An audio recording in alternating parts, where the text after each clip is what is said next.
Yesterday, we talked about what we deemed, or at least I deemed, as 12 of the world's most underrated dinosaurs. So I thought we would start today with a little bit of a poll. Just a poll, just right straight up baby poll. Baby poll. I'm going to share my screen here so you can see which ones I'm talking about. I picked 5 of the more popular ones. Right here. Here we go. Ladies and gentlemen, which dinosaur that we talked about yesterday do you think is most underrated? In clockwise order, we have Nigersaurus, Kentrosaurus, Psittacosaurus, Shantungosaurus, and Sinosauropteryx. Launching the poll. Which one? I have to switch these if we're going in clockwise. There we go. That goes there. That goes there. Which of these do you believe to be the most underrated? Clockwise from top left.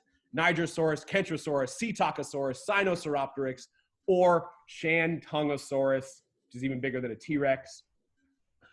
Oh, huge props for Nigersaurus. Nigersaurus is in the lead right now. Psittacosaurus is second, but Kentrosaurus is slowly closing the gap with 85% of people voting. It is close. We have 15 votes for Nigersaurus, only 9 for Psittacosaurus, 9 for Kentrosaurus. Silver medal. It's tied for the silver. It looks like Nigersaurus is going to take the gold. Who's going to win the silver? It's tied 9-9, Kentrosaurus and Psittacosaurus. I need a couple more votes. We got to break this deadlock. Who has not voted yet? Someone please vote. 3 more. All right, we're going to go 5. I can't vote. I can give you my verbal vote. Oh man, this is wrong. You can vote. You didn't vote?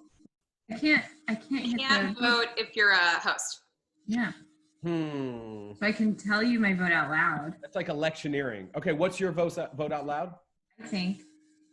Shoot, I said that I was gonna say it, but I haven't decided. I'm gonna go with Shantungosaurus. Oh, okay. That right now is in last place. Grace, what is your vote? Exactly.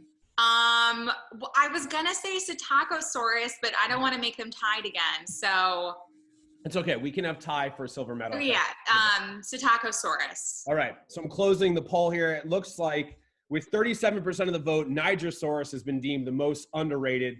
Coming in close second, Kentrosaurus and Psittacosaurus are tied. Sinosauropteryx got 13%.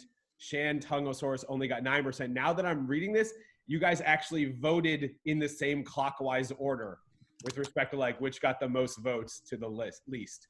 This is gerrymandering. No, it's not. All right, there we go. These are the results.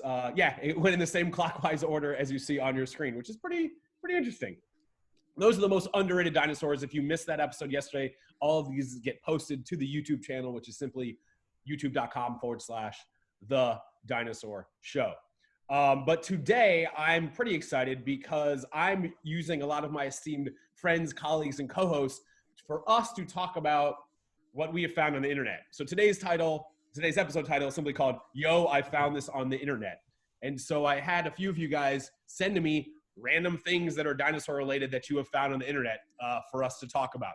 Some are going to be more science-based, some are a little more fantastical, but all of which definitely necessitate a little bit of a discussion amongst all of us. Now, you guys who have not submitted something for Yo, I Found It on the internet, feel free to drop an image or a link in the chat box because last time I checked, the internet is huge and there's no way we can cover all of it in an hour. Maybe if we had an hour and a half, we could do the whole internet, but I don't think an hour is going to cut it. So to get this party started, we do have a dino of the day. And here, let me share the screen.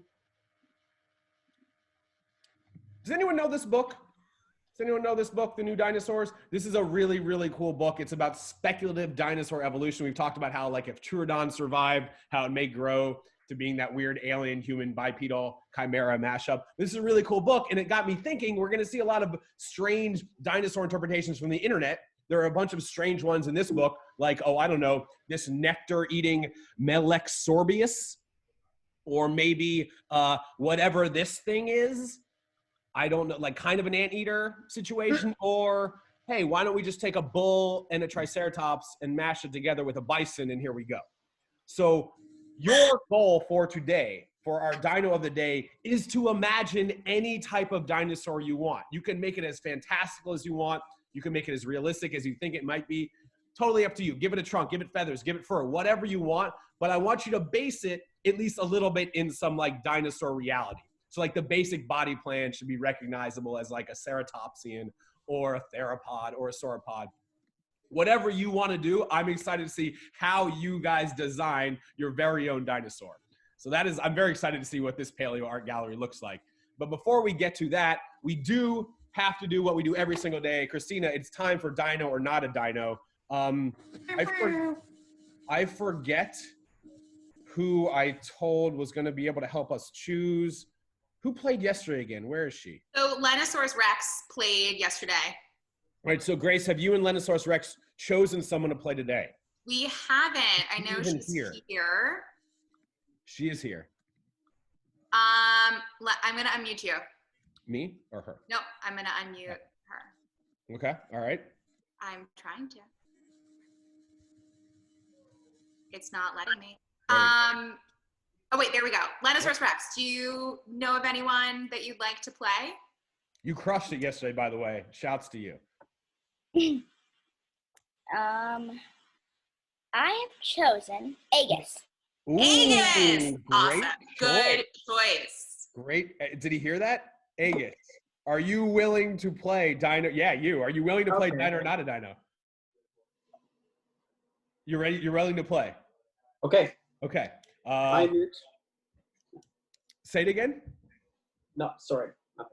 All right. So we're going to see if Aegis is as smart as he is a great artist. I love the gallery behind you. So Aegis, you know how this works. I'm going to read you a list of 10 different animals, some of which are real dinosaurs, some of which I've totally made up. Your job is to determine the dinos from the not dinos. Our esteemed gallery of paleo experts can help you out with thumbs ups or thumbs down. If you need a spelling, you can ask for that. You only have to get 6 out of 10, my friend. I have faith and confidence in you. Are you ready to play? Yep. All right, here we go. Let's dig in. Animal. Sorry, I was boiling water. Okay. I was like, what is going on? No, where are you, by the way, Aegis? I'm in North Carolina, in Chapel Hill. Cool. Research Triangle, represent. All right. Yep. Very cool. All right, here we go. Let's dive in, dig in. Animal number 1. Sapharocephaly. Sapharocephaly. Spell it, please. Sure. Sapharocephale. Sapharocephaly. A lot of enthusiastic thumbs down. Yeah, I don't think that's a dino, actually. Is that your final answer?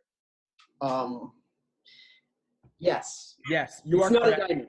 You are correct. That is not a dinosaur. Well done. You are 1 for 1. Moving on. Number 2. Okay. Ornithopsis. Ornithopsis. Yeah, that is a dino. That is a dinosaur. You are now 2 for 2. Well done. Great start. But there's plenty of time for you to mess up. So here we go. Number 3. Chromalong. Chromalong. Cool. Okay, I see that. I don't think so. Yeah, it's not a dino. It's not a dino. It's not. Yeah. You are correct. Wow. 3 for 3. Aegis crushing the game. 3 for 3 thus far. Yeah, but I cannot guess the theme behind it. Okay. Well, there's going to be more, so you're going to have more information. Maybe some of our other friends have been able to guess the theme of the not dinos. Maybe the next couple will help. Number 4. You've gotten 3 out of 3 so far. Scutellosaurus. Scutellosaurus. Spell it, please. Sure. Scutello saurus. Scutellosaurus. Is that a dino? Well, I don't sounds see, like Italian to me. Okay, yes, it is. yeah, I don't see a single thumbs down. Scutellosaurus is a real dinosaur. That's an armored dino. Remember, scutes are like the bony plates. Scutellosaurus is correct. It is a dino. You're 4 for 4. Next, Archaeobing. No, that's not a dino. Just straight up. All right. Wow. Yep. Confidently 5 for 5. Archaeobing is not a dinosaur. Next, Velofrons. Velofrons. No, that's not a dino. It's not a dino? No, I don't think so. It is actually a dino, which means that is your first incorrect answer. That is okay. You are now 5 and 1. Velofrons is a dinosaur. Okay. With a ridiculous name. Yeah. All right. What kind of dinosaur is that? I write those down, but I forget. So look that up, Grace. Listen, there are literally 1,000 dinosaurs named. I don't know all of them. It's a hadrosaur. Thank you, Martin. Okay. Martin behind the scenes, keeping me honest. All right. Thank you, Martin. 5 right, 1 wrong, 4 more. Here we go. Jeevzonodon. Jeevzonodon. No, I didn't think so. No, that's not a dino. That is not a dino. Jeevzonodon is absolutely not a dino. You're now 6 and 1. You've passed. The rest is just bonuses. Next, Juravenator. Juravenator.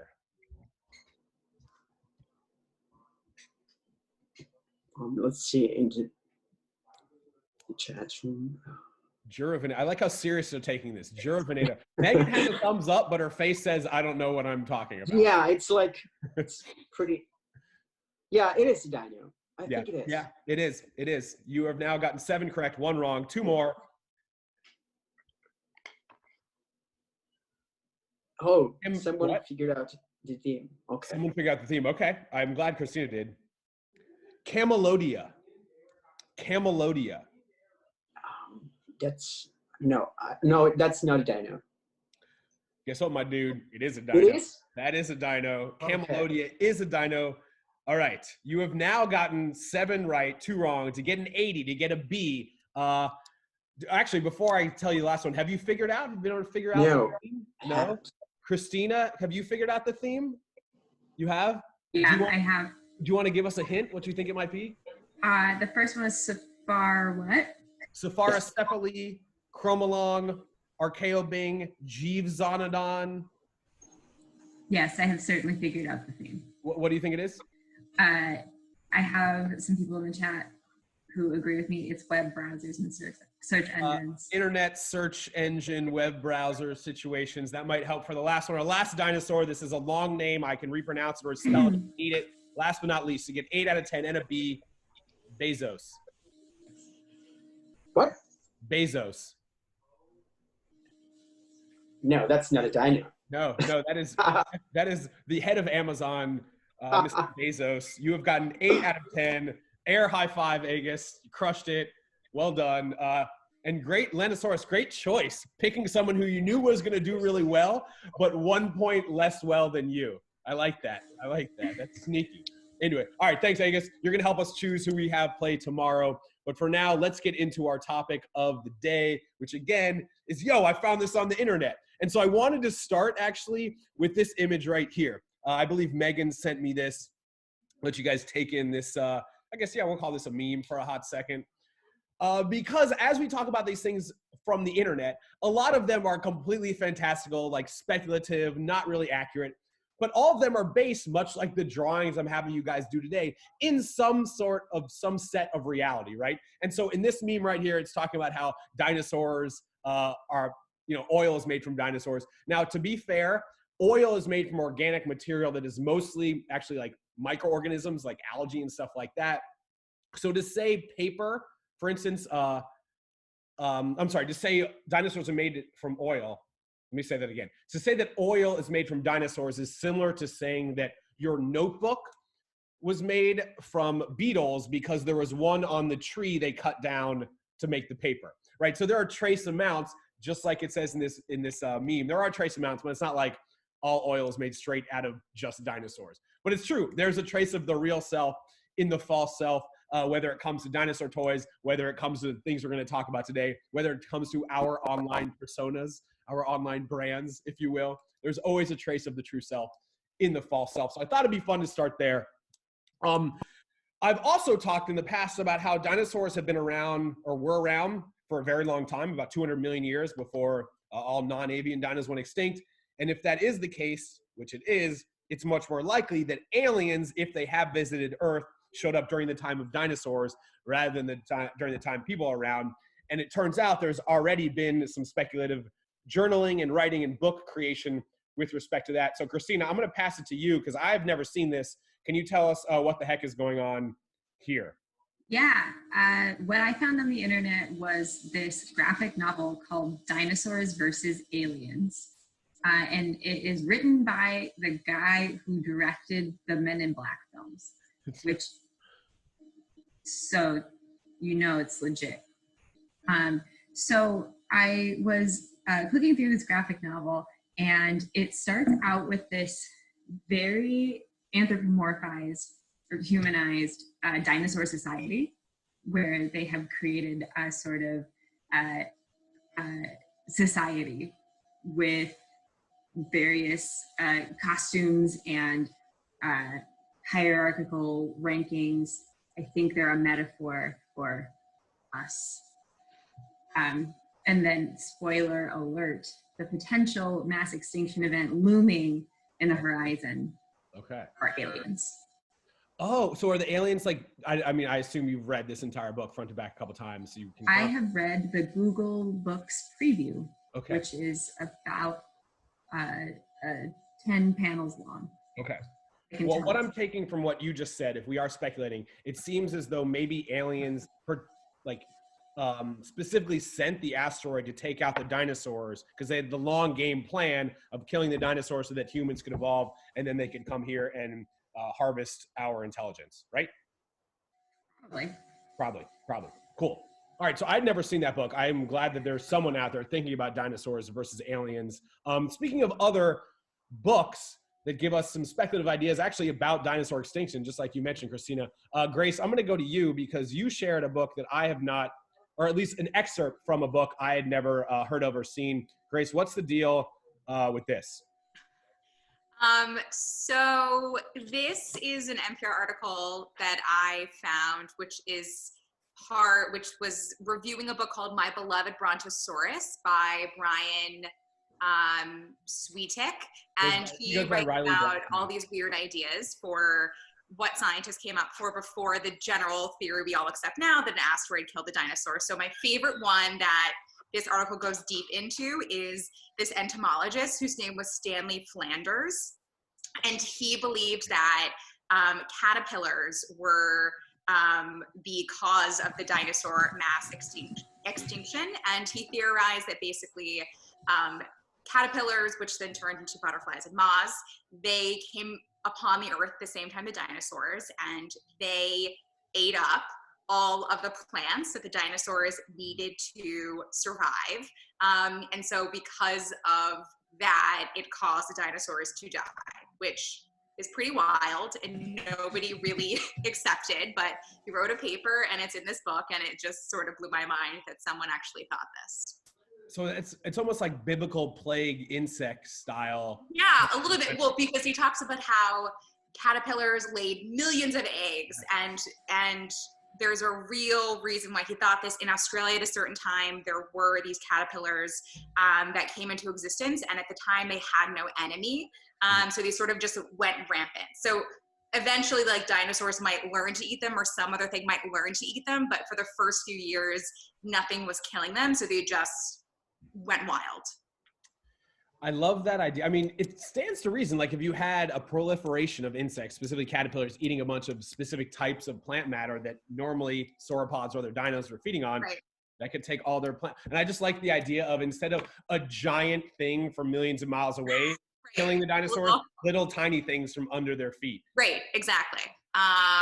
So yeah, I thought that was pretty interesting. I like that. I like that a lot. I never heard that theory, but I love those types of theories. You get to speculate about environments and ecologies millions of years ago. Nice. Right. So that's actually published in some, like, Brian Sweetek, who now goes by Riley Black, published that book, My Beloved Brontosaurus, and that theory is in that? Mm-hmm, it is. And there's a slew of other theories that the book goes into. Nice. Very cool. Yeah. I like that. I like that it's been somewhat academically vetted as well. And I bring that up because I know if anyone's in academia, you've probably heard the phrase Carly is. So Carly, you can probably back me up on this. Carly's here somewhere. There she is. publish or perish, right? That is a saying that you hear in academia a lot, right? And so there's a lot of incentive and there's a lot of push to get scientists to publish their work. But the problem that has popped up, at least on the internet, speaking of things we found on the internet, is there are predatory journals that will charge scientists money to publish their work, but there's basically no peer review. And that's the whole point of publishing your work, is to have it peer reviewed, have other scientists poke at your theories, poke at your ideas, so we get better with the respect to the amount of knowledge, the amount of actual truthful knowledge that's out there. But there are predatory journals that pose as real science journals to get scientists to pay them to publish their work without really any vetting or analysis or review. And so to prove that point and why that is an issue, recently a study came out in the Scientific Journal of Research and Reviews, published by Irish publishers, which is not an actual real peer-reviewed scientific journal. And let me share the article here. It's simply called, "What's the Deal with Birds?" As we know, birds are dinosaurs. So let me just read the abstract because it is great. So an abstract should be a summary of your research. Here we go. The abstract by Daniel T. Baldessari, "What's the Deal with Birds?" Many people wonder, what's the deal with birds? This is a common query. Birds are pretty weird. I mean, they have feathers. WTF?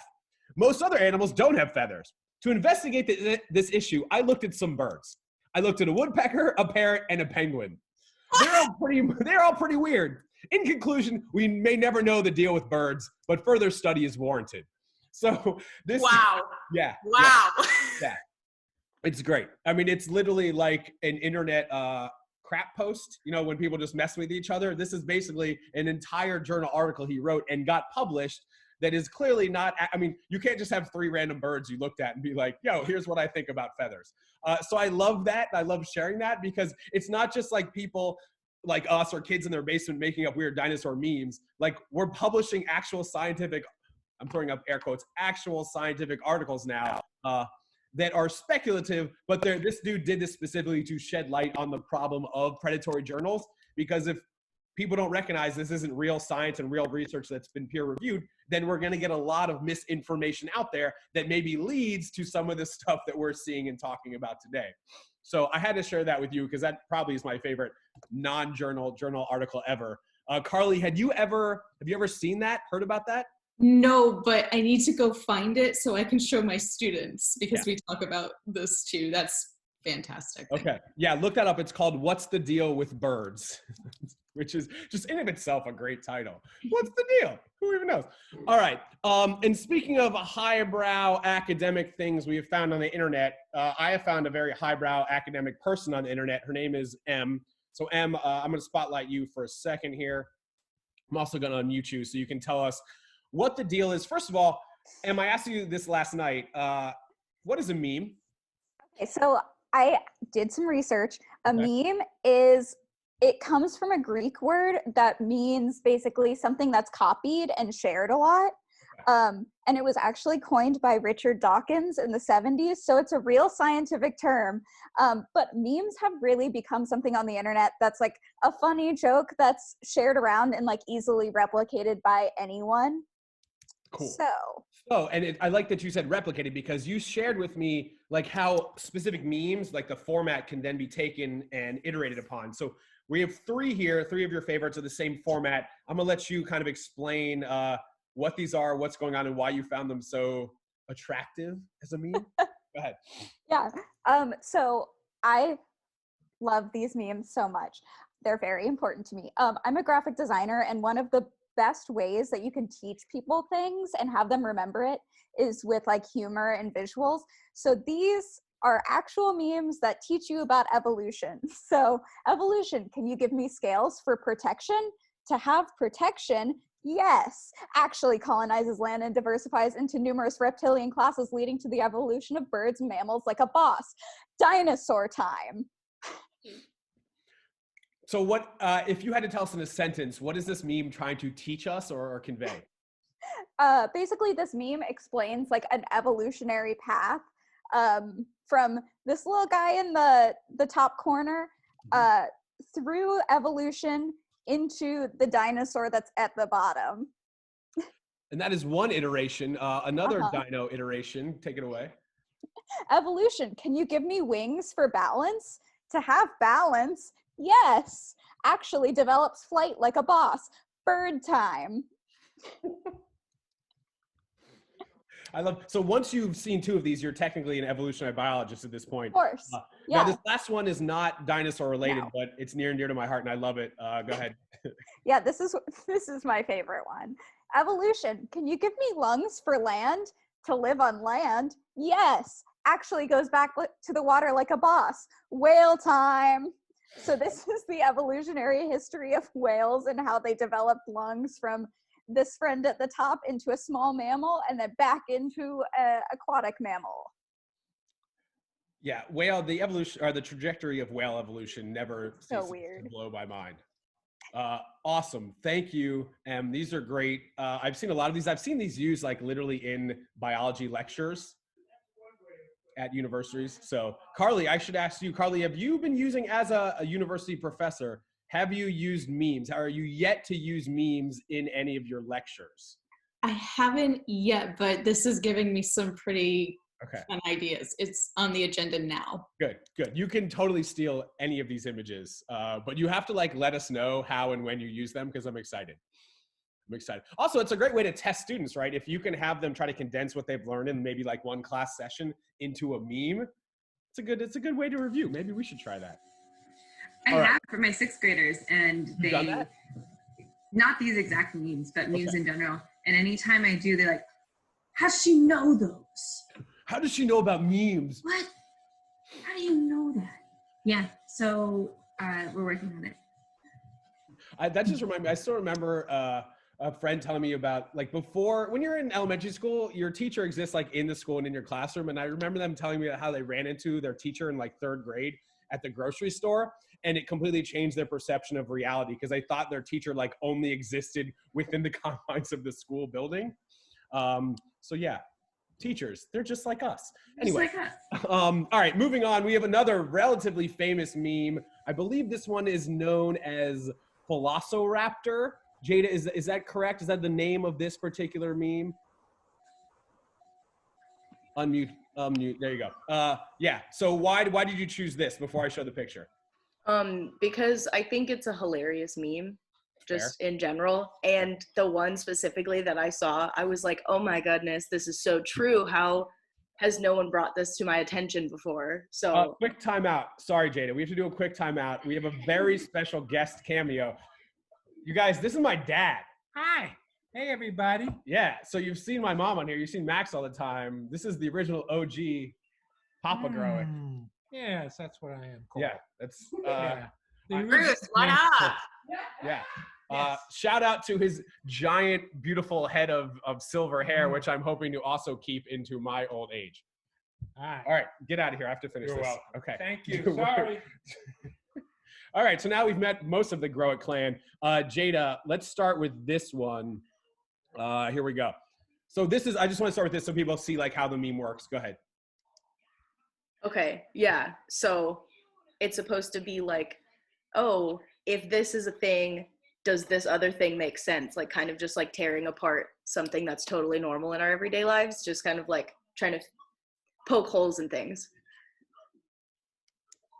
So I thought this one was funny because it's like how does he reach his chin? We know their arms are kind of short, like he shouldn't be able to reach his chin, right? So that's something that I thought about. And then this is the one that got me, and I thought it was so funny. So its big old claw is not on its hand, it's on its foot. And it's turned the other direction, too. Right. So it should have looked something like this.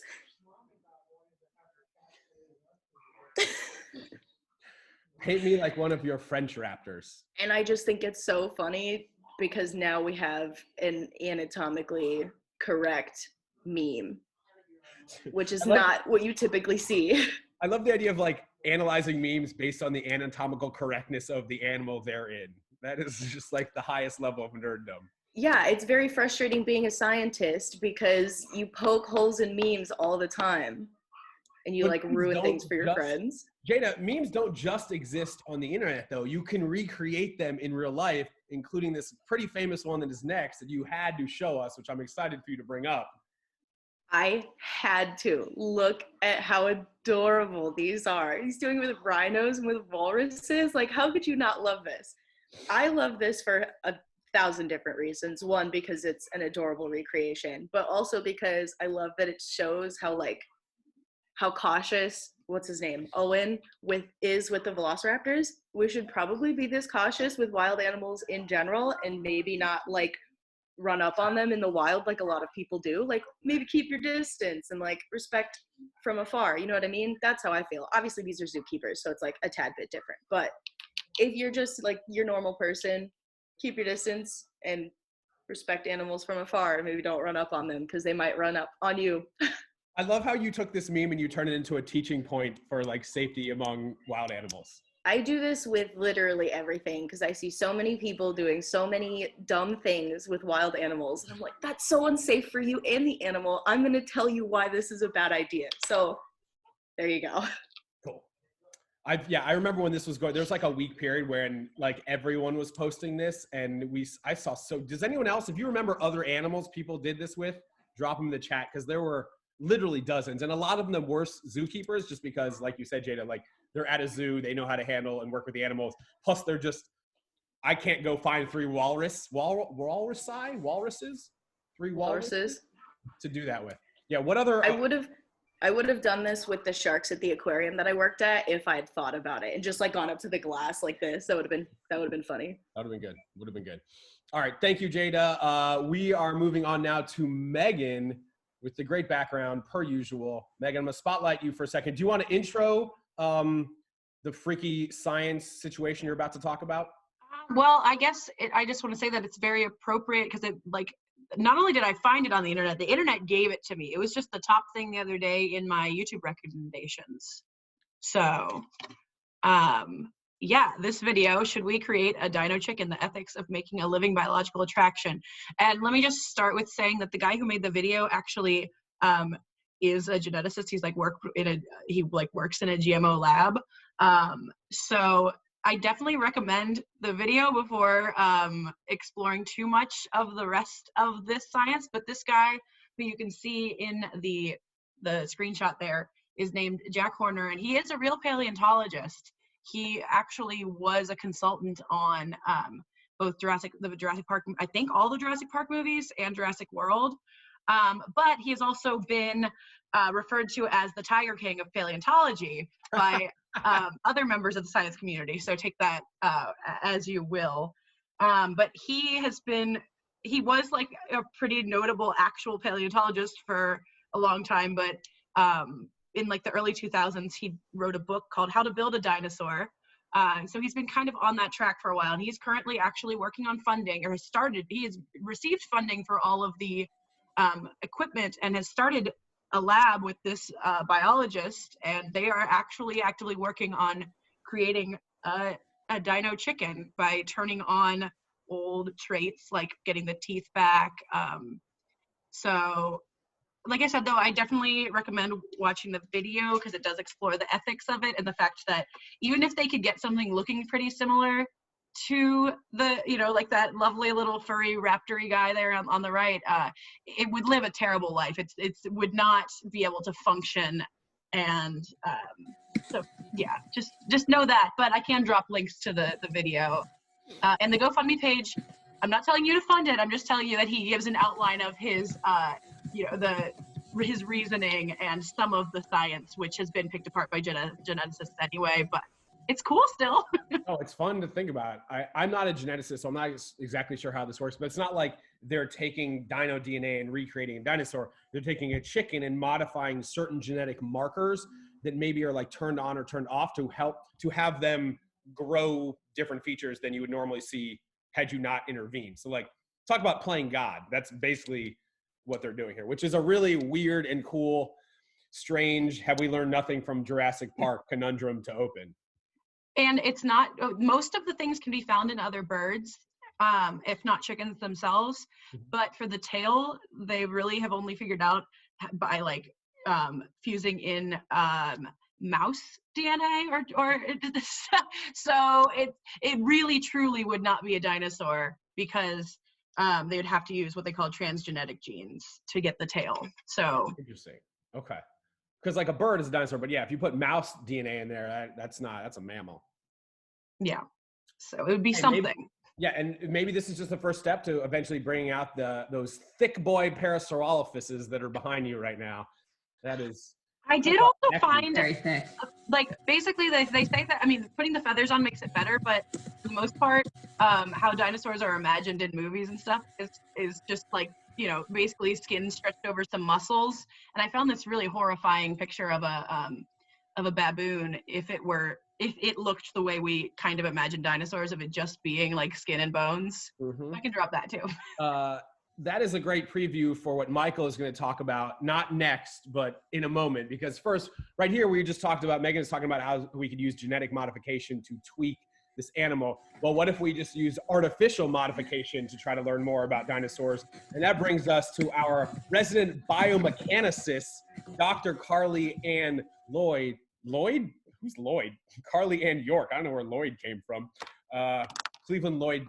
Never mind. Anyway, Carly, so you submitted something. Do you want to introduce it before I show the picture here?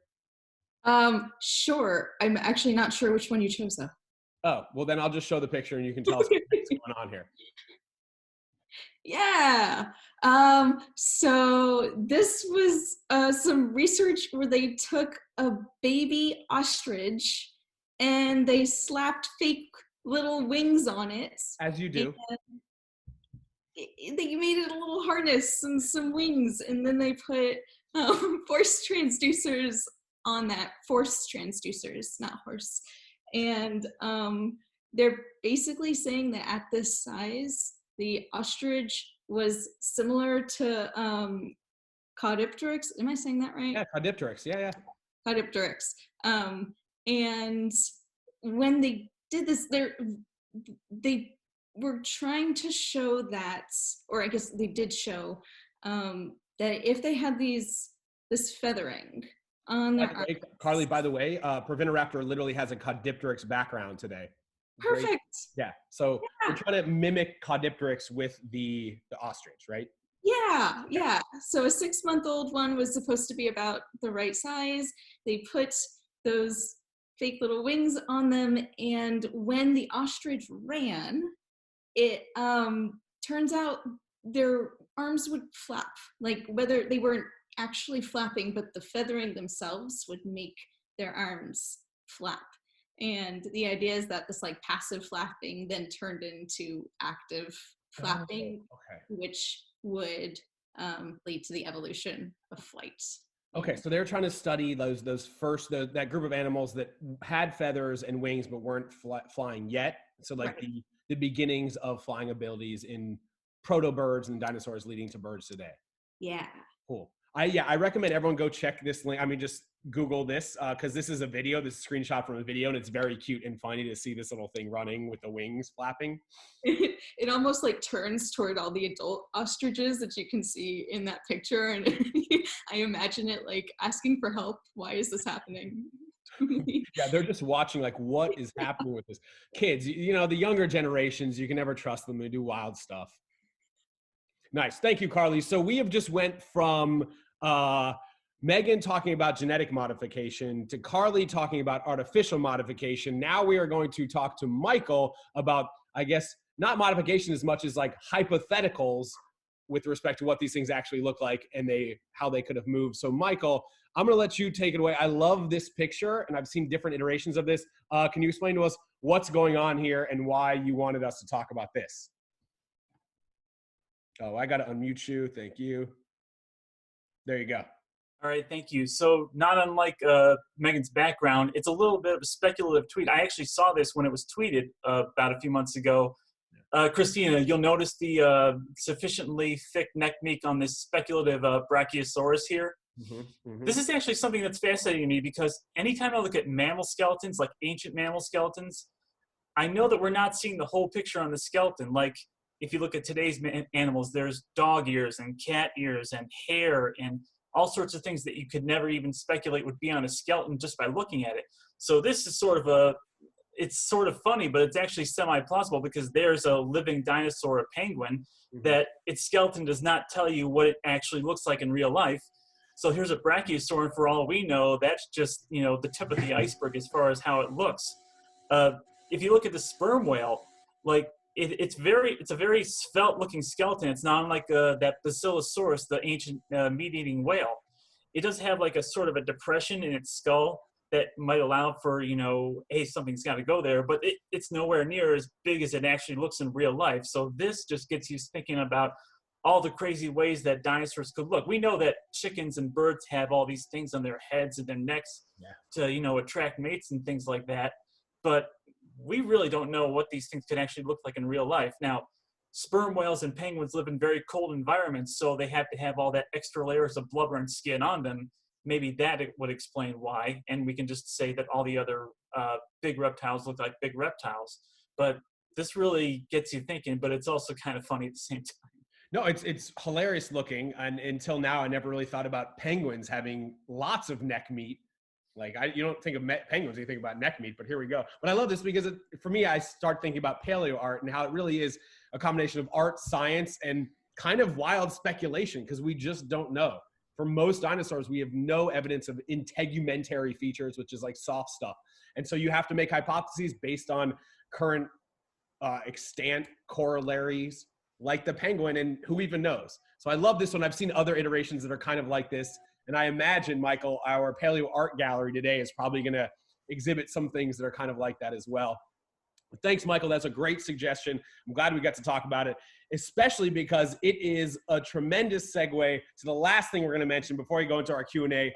And if anyone had any doubt how we're going to end this, then your name is not Christina Gustovich. I always pronounce her last name wrong. Gustovich. Christina Gustovich.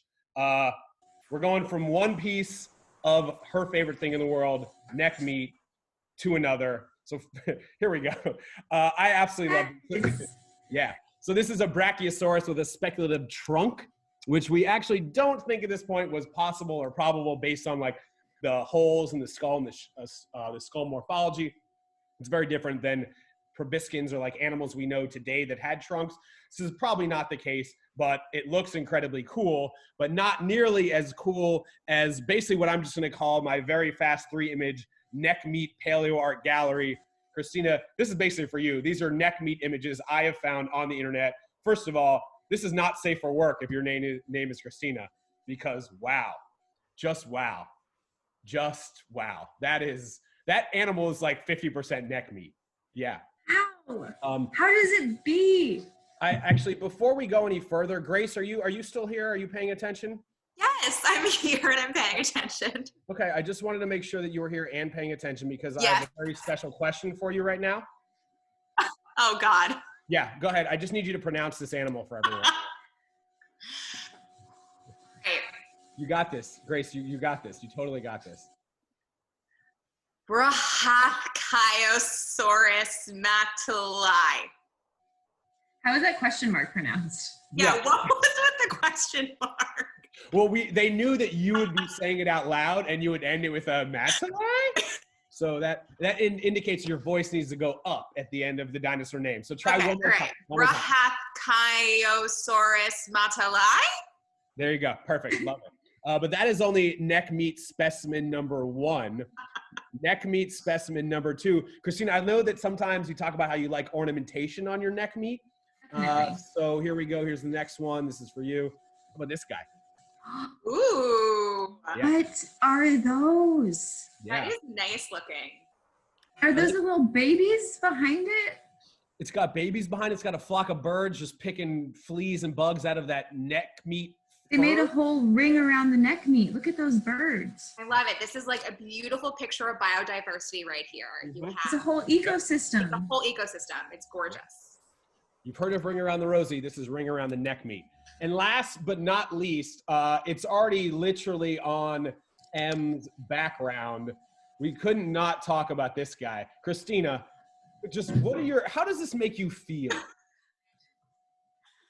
Thrilled. What is can we speculate on the evolutionary M, can you do a Vanna White while she talks about it?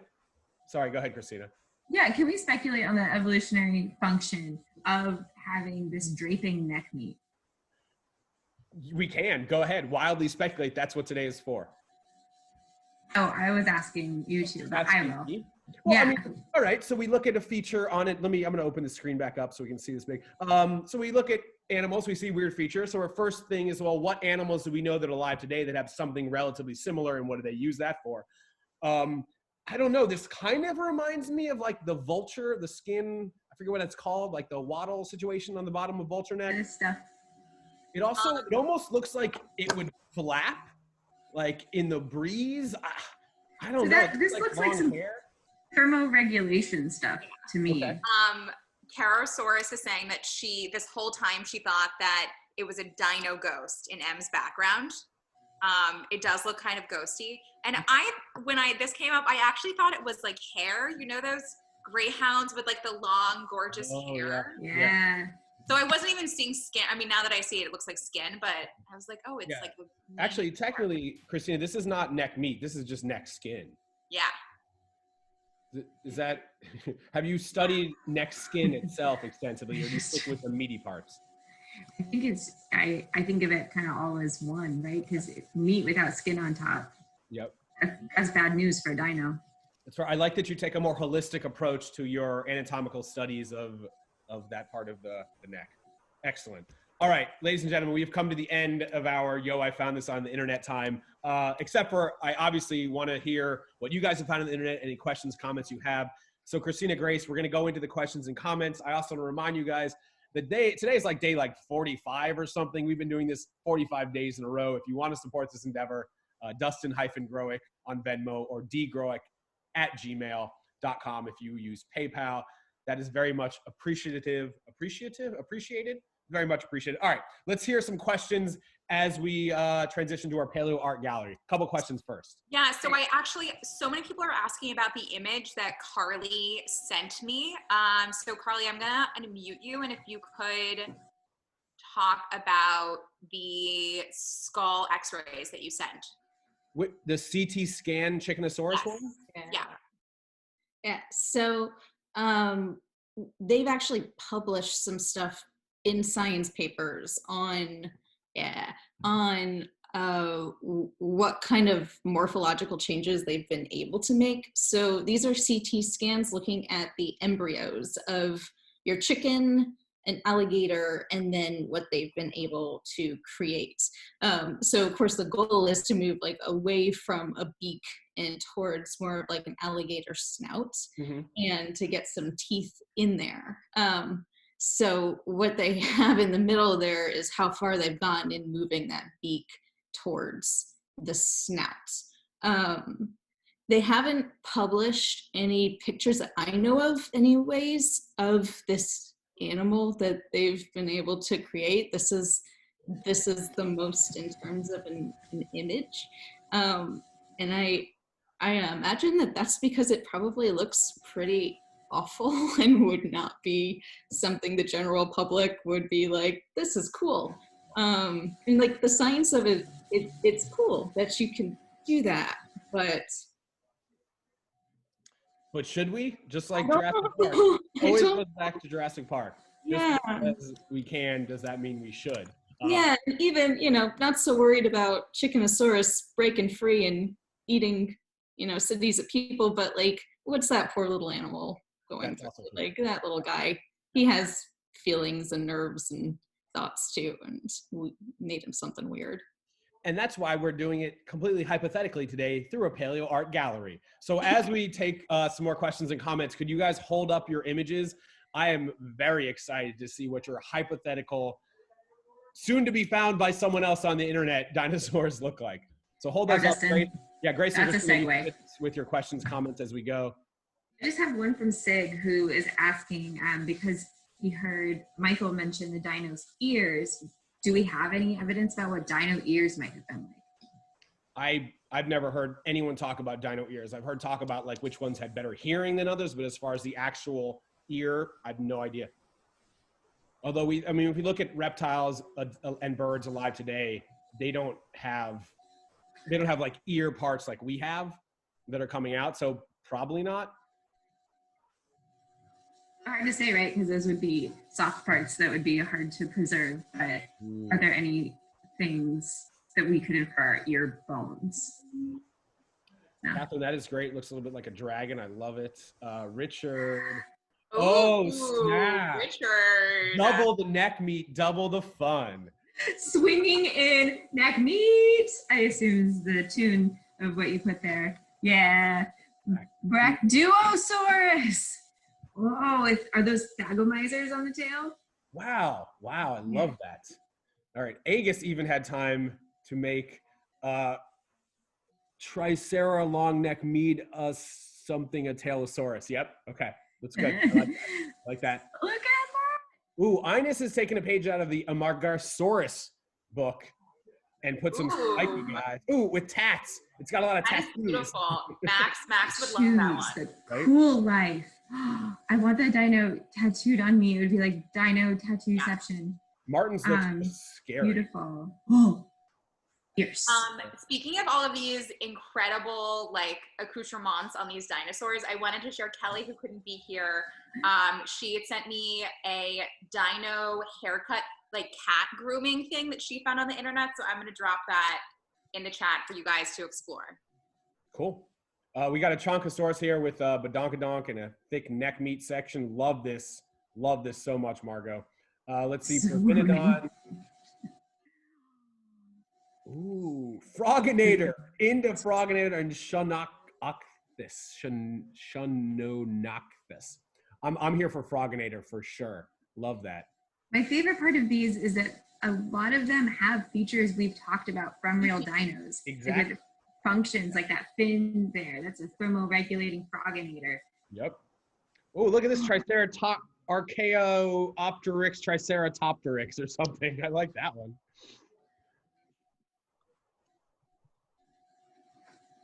See what Haley's got. Haley, oh, I like what you did. You went with the penguin theme, blowing it up, making it a thick, wow, yeah, into that.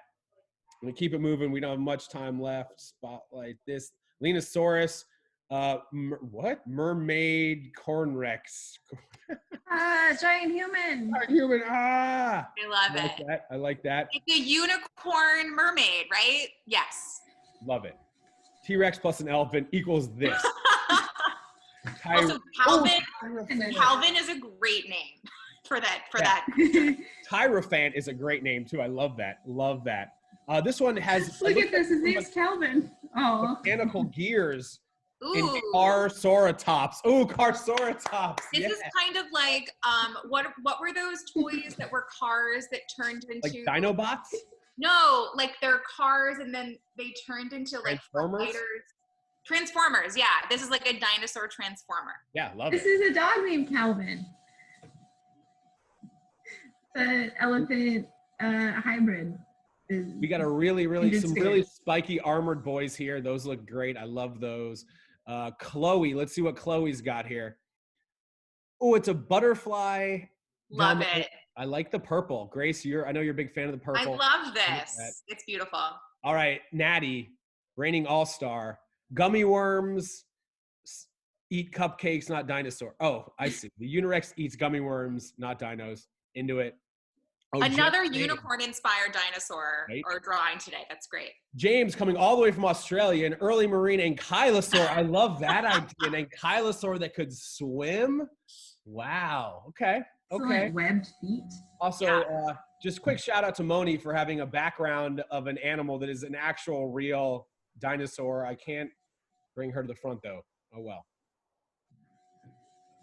All right, I think that's about it for our Paleo Art Gallery. Grace, Christina, do you have any last words before we bid everyone adieu on this beautiful Saturday?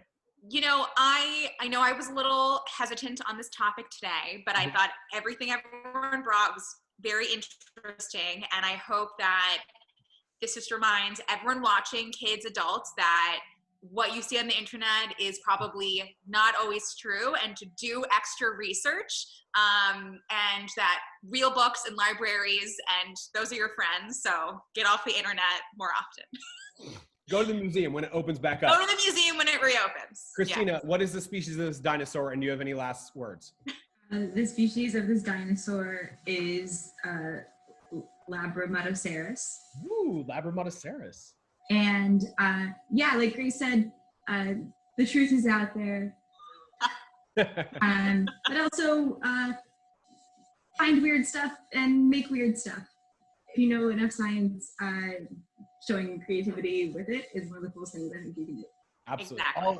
Literally all of science is a combination of science and art, I think. I really do believe that. So thank you guys for sharing stuff that you have found on the internet. It was a great jumping off point to talk about what's real and what's not and speculate about the greatest group of animals to have ever existed. Speaking of the greatest groups to ever exist, moms. Tomorrow is Mother's Day.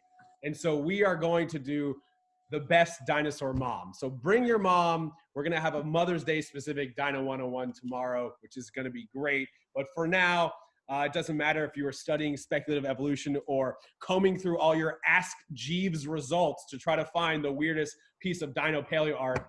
Never stop digging. I'll see you guys tomorrow on Sunday for Dino Moms. Bye, everybody. Bye.